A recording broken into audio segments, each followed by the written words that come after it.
The city was always alive with noise, people rushing through the streets, chasing wealth, status, and success. Among them lived a man named Rahman, one of the richest and most powerful businessmen in the city. He owned large buildings, expensive cars, and a mansion that everyone admired from a distance. People knew his name, but not because they loved him. They respected him out of fear, because Rahman was known for his arrogance and pride. He believed that his wealth made him superior to everyone else, especially the poor. In his mind, money was the true measure of a person's worth, and anyone without it was beneath his attention. One hot afternoon, Rahman stepped out of his shining black car and walked toward one of his office buildings. The street was crowded, and the sound of traffic mixed with the voices of street vendors and passers-by. As he adjusted his expensive coat, an old voice called out softly, "Sir, please, for the sake of Allah, help a poor man." Rahman stopped and turned his head with irritation. Standing near the gate was an old beggar, dressed in torn clothes, his beard gray and dusty, holding a wooden stick in one hand. His eyes were tired, but there was a strange calmness in them. He stretched out his trembling hand, asking only for a little food or money. Rahman looked at him with disgust.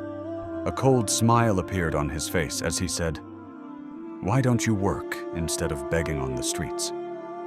People like you are a burden on society." The old man lowered his head but spoke gently. "My son, not everyone you see in this world is what they seem. Sometimes Allah tests the rich through the poor." Rahman laughed loudly, attracting the attention of the people around him. "Test me? By you?" he mocked. Then he took a coin from his pocket and threw it onto the dusty road near the beggar's feet. "There, pick it up like the beggar you are," he said, before walking away proudly. The people nearby watched in silence. Some felt pity for the old man, while others were shocked by Rahman's cruelty. But the beggar simply looked at the coin on the ground and then looked up at Rahman as he disappeared into the building. Under his breath, the old man whispered, "Pride destroys faster than poverty ever can." Then he slowly turned and walked away. That evening, Rahman returned to his mansion, feeling satisfied after closing a major business deal. His luxurious dining table was filled with delicious food, yet something felt strange. His mind kept returning to the old beggar's words. Sometimes Allah tests the rich through the poor. He tried to ignore it, laughing to himself and calling it nonsense. But deep inside, the words unsettled him. Later that night, a violent storm covered the city. Thunder roared and flashes of lightning lit up the dark sky. Rahman was asleep in his large bedroom when suddenly he heard a loud crash. He woke up in fear. The lights went out and the entire mansion was swallowed by darkness. As he stood up, he heard another sound, someone knocking at his bedroom door. "Who is there?" Rahman called out. No answer. The knocking continued. Slowly he opened the door, and to his horror, standing in the dark hallway was the same old beggar. His clothes were no longer dusty. Instead, a strange light seemed to surround him, making his face look calm, yet powerful. Rahman stepped back in shock. "How did you get in here?" The old man looked directly into his eyes and said, "I came to show you what pride has blinded you from seeing." Before Rahman could speak, everything around him changed. Suddenly, he found himself standing in the middle of an empty street. His mansion, his cars, his wealth, everything was gone. He looked down and saw that he was wearing torn clothes, just like the beggar. Hungry, weak, and barefoot, he wandered through the city, calling for help. But the same people who once bowed before him now ignored him. Some even pushed him aside. Rahman begged for food, but no one listened. Hours passed, and the pain of hunger became unbearable. His throat burned with thirst. He sat by the roadside, feeling helpless for the first time in his life. Then he saw a wealthy man step out of a luxury car. Rahman rushed toward him and pleaded, "Please, help me! Just a little food."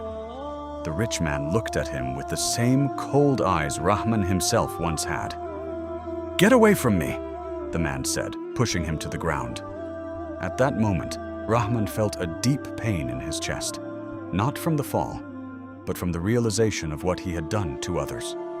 Suddenly, the old beggar appeared again and stood before him. "Do you understand now?" he asked. Rahman's eyes filled with tears. "Yes, I was blind. I thought money made me greater than others. I forgot that wealth is only a test from Allah." The beggar nodded.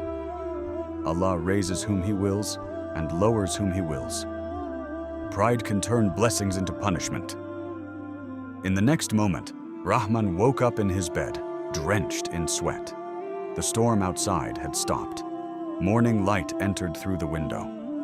It was a dream, but it felt more real than anything he had ever experienced. Without wasting a moment, Rahman got dressed and rushed to the street where he had seen the beggar. He searched everywhere. Finally, near the mosque, he found the old man sitting quietly. This time, Rahman approached him with tears in his eyes. He knelt down and said, "Forgive me. I was arrogant and cruel. Please forgive me." The old beggar looked at him kindly and smiled. The door of repentance is always open. Rahman handed him food, money, and a warm blanket. But more importantly, from that day forward, Rahman changed. He began helping the poor, feeding the hungry, and supporting orphaned children. He built shelters for the homeless and donated much of his wealth in charity. People were shocked by his transformation. The man once feared for his arrogance had now become known for his kindness. Years later, Rahman often told others, "Never look down on the poor, because sometimes Allah sends them to test the hearts of the rich." And he never forgot the old beggar who changed his life forever.